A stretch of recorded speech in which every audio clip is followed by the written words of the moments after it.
All right, so something that happened this past week slash weekend, aside from Katsucon, is the Violet Evergarden concert. I didn't really get a chance to actually go watch it. I know a few of my friends in LA actually went to go watch it. I know my cousin went to go watch it like 2 days ago. He said it was one of the best concerts he's ever been to. It moved him to tears. There was supposed to be one here in Dallas, but I was at Katsucon, which is really unfortunate because it would have been such a great way for me to like spend the weekend. And I just wanna talk about the show in general because it is an amazing show. This story pretty much like it's a very emotional. So if this isn't for you, then it might not be for you. So to me, Violet Evergarden is one of those stories that I feel like I can honestly only watch once and enjoy it once. I'll be honest because it's just so emotionally charged, emotionally impacted that it's gonna hit you like a car, like a brick. Pretty much, you follow the story of Violet. Pretty much, she becomes an auto memory doll. She pretty much writes letters. This takes place somewhat around the World War I era, not necessarily, but in a similar time frame in the early 1900s after a major conflict. Now everyone's trying to go back to normal civilian life, and Violet, she was raised as a weapon. She knew nothing but conflict. And what do you do with a weapon who has no purpose?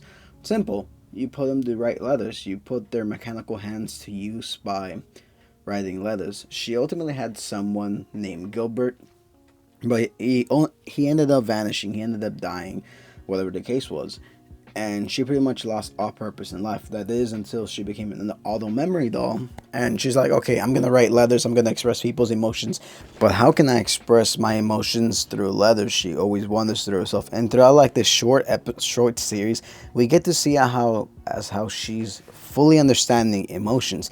Yes, she became like an emotionless machine due to war, due to conflict, but as the story progresses, as each new letter happens where she goes visits them personally or she ends up writing them, she starts to feel a little bit more of a connection. She starts to feel a little bit more human in a sense, because you got to think about it, this girl's like what, 14, 16.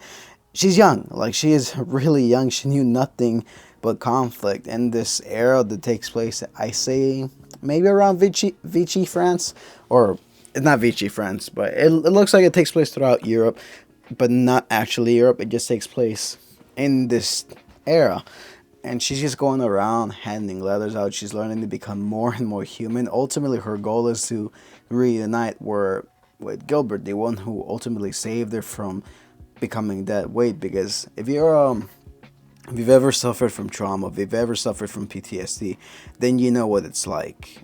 I'm not a veteran myself, but I can imagine for people who've only ever known conflict, only ever known tragedy, they have nothing past war, because war is a horrendous experience. War changes you. I've seen videos of how some people are before conflict and then afterwards they are never the same. They are never quite the same. And that's pretty much the story of Violet. Like, she's in this perpetuate state of like not war, but like kind of depression where she's emotionless. She's pretty much numb to everything. But after taking the job of an auto memory doll, she slowly starts to view the world kind of differently. Like, she starts to view it as a little bit more optimistic.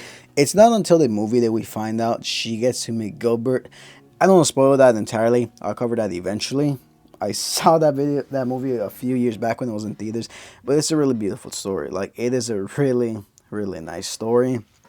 But overall, the beauty of Violet Evergarden is the fact that it helps you move on. It really helps you move on. Some of the most emotional episodes have got to be episode 7 and 10, especially the one in the pond. I can't remember exactly which episode. I believe it was episode 7, but it's a very impactful and beautiful episode. Regardless, that is the beauty of Violet Evergarden. You guys should really go watch it. It's an amazing, phenomenal series.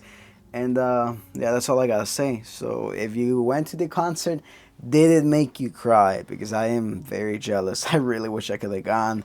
But yeah, that's just my thoughts on this series. I just finished another round of Cyberstand. I died instantly. This shit's kind of hard. I kind of want to make a gameplay channel, but my computer's not strong enough to do that. I literally just wanted compilation clips of me playing Helldivers, but my computer's not powerful enough. Anyways, feel free to like, comment, subscribe, share some videos, go check out my other channel, and yeah, I'll see y'all on the next one. Peace.